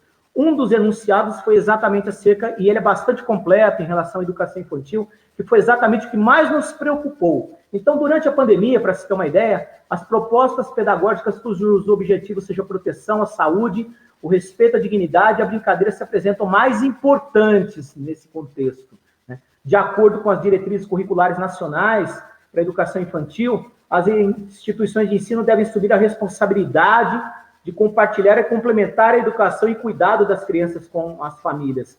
Essa proposta pedagógica das creches e pré-escolas deve assegurar uma situação de diálogo, de participação, de escuta dessas famílias, exatamente para se manter os vínculos, como já foi, inclusive, ressaltado. No tocante à educação à distância, remota, ensino à distância, seja lá o nome que for dado, a legislação brasileira ela não prevê a possibilidade de ensino à distância na educação infantil, nem mesmo em situações excepcionais. O currículo da educação infantil, salvo engano, ele é organizado e posto em prática mediante vivências, experiências, interações, brincadeiras, construções coletivas que vão ser comprometidas na ausência de professores, outras crianças e do espaço escolar. Então, a Sociedade Brasileira de Pediatria, inclusive, recomenda evitar a exposição de crianças de até 2 anos de idade às telas e a restrição ao máximo e sempre supervisionada o uso de tecnologias para crianças entre 2 e 5 anos de idade. Esse também é um referencial bastante importante que nós tivemos. O uso de máscaras, por sua vez, ele não é recomendável por uma questão muito lógica. Você não consegue controlar o uso de máscaras para criança e você corre uma série de riscos daí advindos, né? Problema de sufocação e outras situações. Daí porque parece que a discussão tem que passar exatamente se o gestor público vai ter condições de assegurar, na sua plenitude, a vida e a saúde das pessoas que se encontram no ambiente escolar. Se isso não for assegurado, é melhor não retornar. Isso fica muito claro para nós. E gostaria só de fazer uma referência, talvez, que isso ajude aos ouvintes acerca da preocupação que houve. Tamanha foi, assim, as reflexões que nós realizamos, que o GEDUC de Ribeirão Preto, juntamente com o NAT, que é um órgão técnico nosso, que trabalha na área da assistência social, da área da psicologia, e o Laboratório de Psicologia da USP, coordenado pela professora Ana Paula, criou uma cartilha específica para a educação infantil, que dá referências e suporte para os gestores nessa área em tempos de pandemia. Se os senhores tiverem preocupação quanto a isso, ingressem lá, curiosidade, vão ver que as referências foram feitas análises, estudos criteriosos, já estão linkados. Ali há atividades como brincadeiras, contação de histórias, indicam sites que foram analisados, lives, documentos nacionais e internacionais, exatamente para vir dar suporte à questão da educação infantil. Acredito que com isso eu consegui abordar esses 2 temas. Um outro tema aqui que parece que também nos causou bastante preocupação foi a referência a um documento, né, no sentido de transferência do reconhecimento de risco para aqueles que eventualmente assumam a ideia do retorno das atividades presenciais, ou também eu já tive conhecimento de um documento que dizia o seguinte: caso a família opte por não realizar o retorno às atividades presenciais, ela assume o compromisso de acompanhar o desenvolvimento pedagógico dos alunos, filhos ou pessoas que eles são responsáveis legais. Parece-me que aí houve 2 equívocos. Primeiro, você querer esse documento, ao que tudo indica, e isso está sendo discutido, inclusive, no subgrupo da educação, e amanhã nós vamos ter uma reunião específica sobre isso, né? Parece que a ideia aí é a isenção de responsabilidade do Estado, e isso não é admissível, né? A partir do momento que você submete a pessoa a uma assinatura desse documento, você está transferindo a ela uma responsabilidade, isso é uma cláusula leonina. Enquanto cláusula leonina, ao que tudo indica, no nosso entendimento, podendo ser questionado perante o tribunal, perante o Poder Judiciário, em ação específica, mas ela é nula de pleno direito, né? Parece-me que é aquela ideia da cirurgia experimental. Olha, nós vamos fazer uma cirurgia experimental com o paciente. Então, ele assume todo o risco e se responsabiliza por qualquer consequência fora ou intercorrência que não deveria ter acontecido, né? Um outro item que parece que também essa ideia de transferência da responsabilidade, do compromisso, do acompanhamento pedagógico pela família é completamente inócuo. E isso talvez leve, inclusive, os pais a um entendimento equivocado, que vão optar por isso em detrimento, em sendo o caso, no momento adequado do retorno das aulas presenciais. Isso também a gente tem que ter muito cuidado com essas argumentações. E também eu gostaria de destacar aqui uma abordagem que foi realizada quanto ao retorno das aulas em relação à educação infantil com crianças e adolescentes de tenra idade, no caso do ensino fundamental. Concordo plenamente com os expositores. Há estudos, inclusive, se contrapondo àquilo que o governo do estado de São Paulo tem salientado, né, no sentido de que não vai haver problemas. Problemas há porque eles são contaminados igualmente aos adultos. O que se observa é que, ao que tudo indica, mas se precisa aprofundar esses estudos, ao que tudo indica, a sintomatologia externada pelas crianças de tenra idade, ela é menos grave do que os adultos, por conta de receptores do vírus e outras variáveis que ali incorrem. A questão é que, uma vez contaminado, essa criança volta para o ambiente familiar. Ao voltar para o ambiente familiar, ela vai conviver com os familiares, pai, mãe, irmãos, e principalmente, na população mais pobre, vai voltar a conviver com os progenitores, com os avós, que além de cuidadores, no período de contraturno escolar, são provedores da família.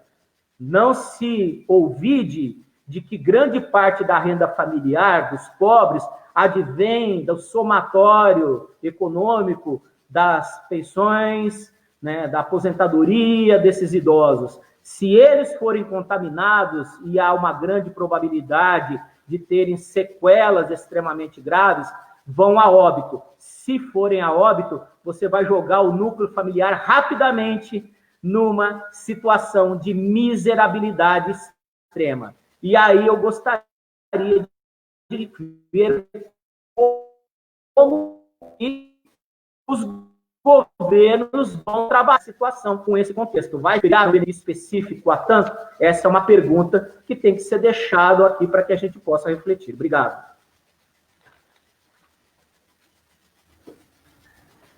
Nossa, temos muito mesmo, né? Passei o link aqui para o Eduardo, o link da cartilha do LEPSE, né, e do Ministério Público, e já vai sendo compartilhada. Bom, nós teríamos aqui condição de continuarmos discutindo durante muito tempo. Não sei se vocês puderam acompanhar o chat, tem muitas problematizações, muitos comentários. Essa é a nossa forma possível de fazer o debate, né, com a participação possível das pessoas, mas eu imagino que todos tenham se sentido muito contemplados pelas falas, né, dos convidados. Eu vou pedir que vocês façam as suas palavras finais. Infelizmente, o Márcio Silva, do Conselho Municipal de Educação, não conseguiu voltar mesmo, problema de conexão, mas nós vamos nos encaminhando para o encerramento.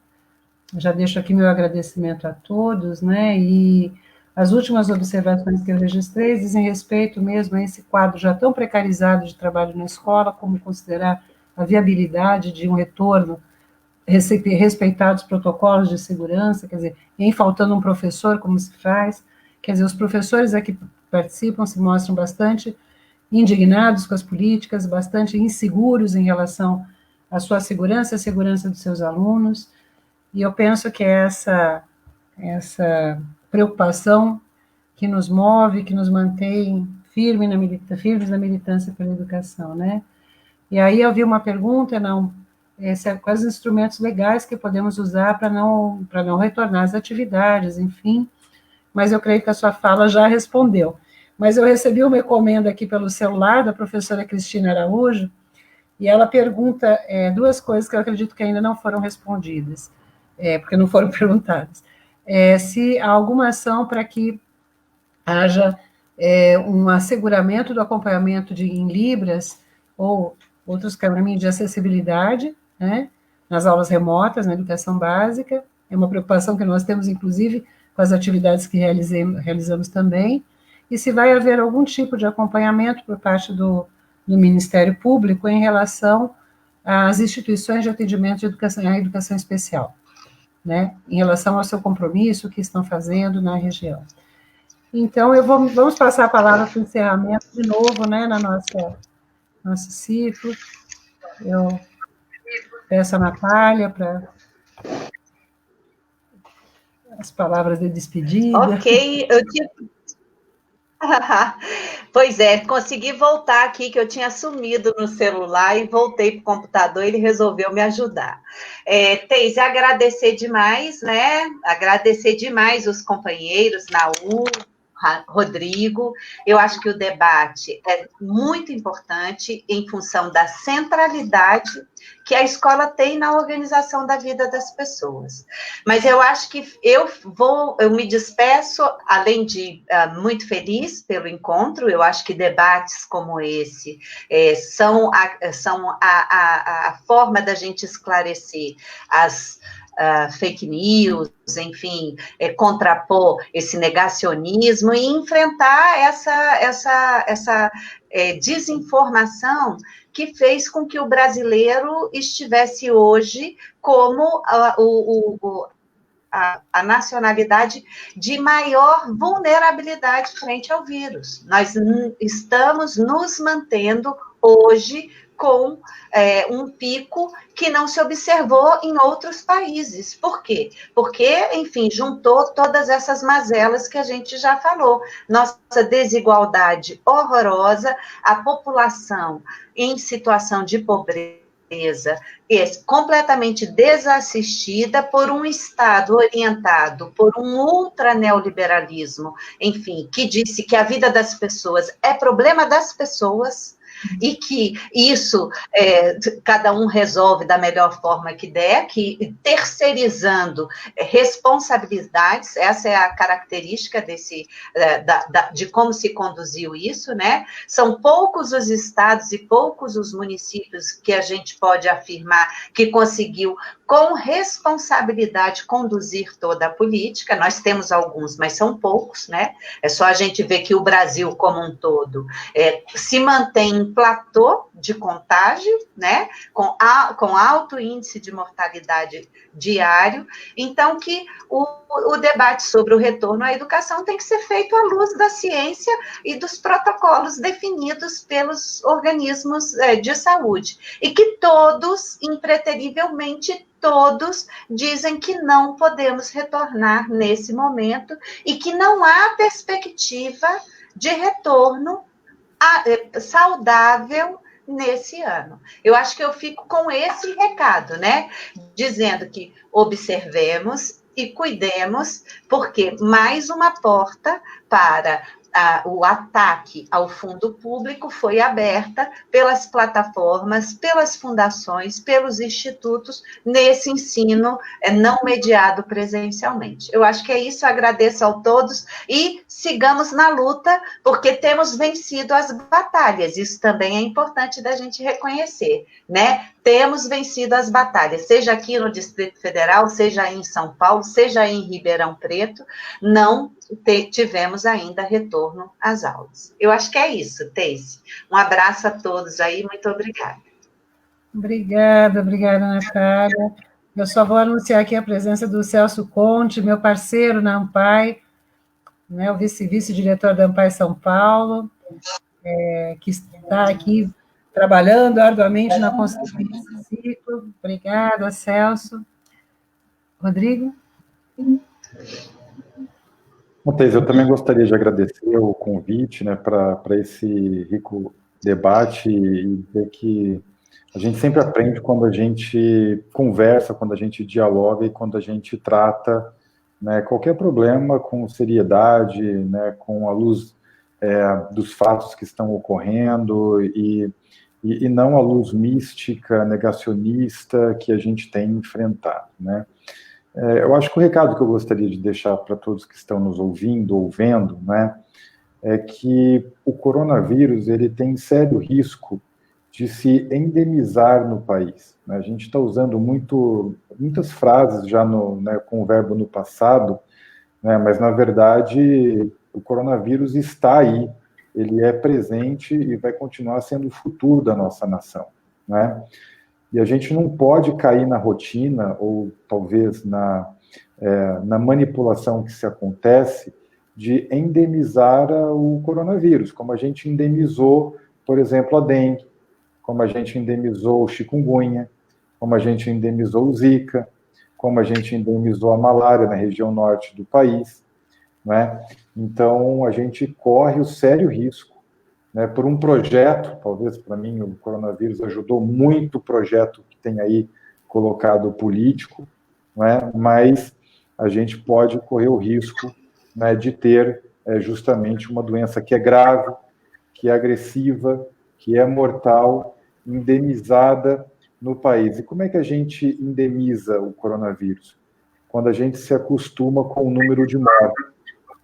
Né? Então, a gente não pode se acostumar com o número de mortos, a gente não pode se acostumar com a precariedade que é colocado no Sistema Único de Saúde, que tem o melhor Programa Nacional de Imunização do mundo, que tem um dos melhores programas nacional de transplante do mundo, que tem o melhor banco de leite e a hemorrhoide do mundo. Né? Muitas vezes a gente acha que a gente não está usando o Sistema Único de Saúde, mas a gente nasce usando o Sistema Único de Saúde a partir da imunização, e muitas coisas que acontecem no Sistema Único de Saúde a gente não percebe, e ainda bem que a gente tem um Sistema Único de Saúde que olha para a saúde da população, não só no fato da doença, dessa dicotomia da doença e da cura, porque saúde não é isso, saúde não é uma equação de estado, né? A gente está ou não doente, né? Tem toda uma humanização e todo um lado social que é importante. Então, eu acho que o recado que eu gostaria de deixar, né, para finalizar a minha fala é que depende de nós, de todos nós brasileiros, né, lutar para que os nossos direitos sejam mantidos ao ponto de que nós não endemizemos o coronavírus, nós precisamos mitigar o coronavírus, acabar com ele, né, e não colocar o coronavírus no nosso portfólio de convívio social, já com todas as outras doenças infecto-contagiosas que a gente tem num país tão desigual que é o nosso Brasil. Obrigado pela oportunidade. Obrigada, Rodrigo. Então, eu gostaria imensamente de agradecer a gentileza do convite. Para mim é uma honra estar ao lado de pessoas tão relevantes, de referência nacional, e me sinto assim, extremamente feliz de poder ter contribuído com aquilo que a gente vem desenvolvendo no Ministério Público, debruçado já há algum tempo sobre esses questionamentos extremamente severos, tem exigido debates, não há consenso dentro do Ministério Público, é bom que se saiba também, né? Mas eu gostaria de deixar aqui algumas observações. A vida, ela é o bem maior e supremo do ser humano. E aliado a isso, nós temos um direito de segunda grandeza, de segunda dimensão, que é a educação.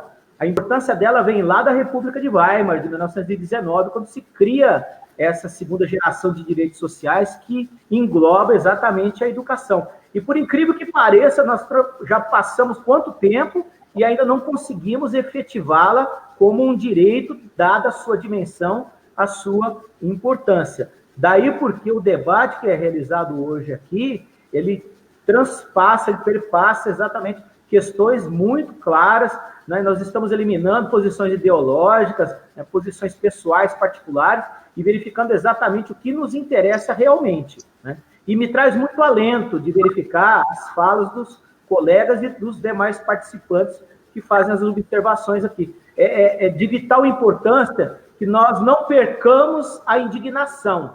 Nós temos que questionar, contestar, estamos sempre atentos aos direcionamentos políticos e ideológicos do que está acontecendo atualmente e termos, para finalizar, uma referência do Ministério Público. A administração pública tem obrigação constitucional em seus diversos níveis da transparência de dados. Se isso não for assegurado, você não dá o piso mínimo suficiente para a população ter a segurança suficiente de poder decidir, afinal de contas, o que ela realmente quer, porque, afinal, ela é a destinatária maior do serviço público. É para ela que nós trabalhamos, e muitas vezes nós esquecemos que a educação, também pública e privada, tem esse norteamento. É para a formação do ser humano, para que possa prepará-lo para a melhoria das gerações e poder implementar algumas situações que muitas vezes escapamos do dia a dia de podermos levá-lo adiante. Então, o que eu gostaria imensamente de ver, dos governantes, transparência e honestidade com a população. Muito obrigado a todos. Obrigado, e que a nossa indignação nos mantenha firmes e juntos, né? Agradecemos muito a todos que participaram hoje. Esse nosso debate continua, né? O ciclo tem uma próxima sessão, convidamos os palestrantes de hoje que venham participar conosco na próxima semana, também com representação da saúde, da União dos Dirigentes Municipais de Ensino e da União dos Conselhos Municipais de Educação, né, as presidências paulistas, e vamos lançar também a revista da ANPAI, Educação Básica em Foco, né, uma revista digital que, no seu primeiro número, aborda as experiências no campo da educação, as situações, são relatos em vídeo, em áudio, em texto, e reflexões sobre a educação básica por este país. E no dia 26, nós vamos tratar especificamente do Plano de Reforma da Educação em São Paulo, com a presidente Rosaura, a presidente da PASE, e a professora Bebel, deputada estadual na Assembleia Legislativa de São Paulo, que é presidente da Comissão de Educação. Também, então, convidamos a todos a permanecer, se inscreverem no canal da ANPAI, porque as próximas serão pelo canal da ANPAI, né? Mas em parceria, continuaremos firme com a nossa parceria com o Conselho Municipal de Educação de Ribeirão Preto, que tem sido nosso aliado e nos tem ensinado muito sempre. Muito obrigado a todos. Eu peço aos convidados que fiquem só um pouquinho mais na sala e vamos nos despedindo desse público enorme. Muito obrigada.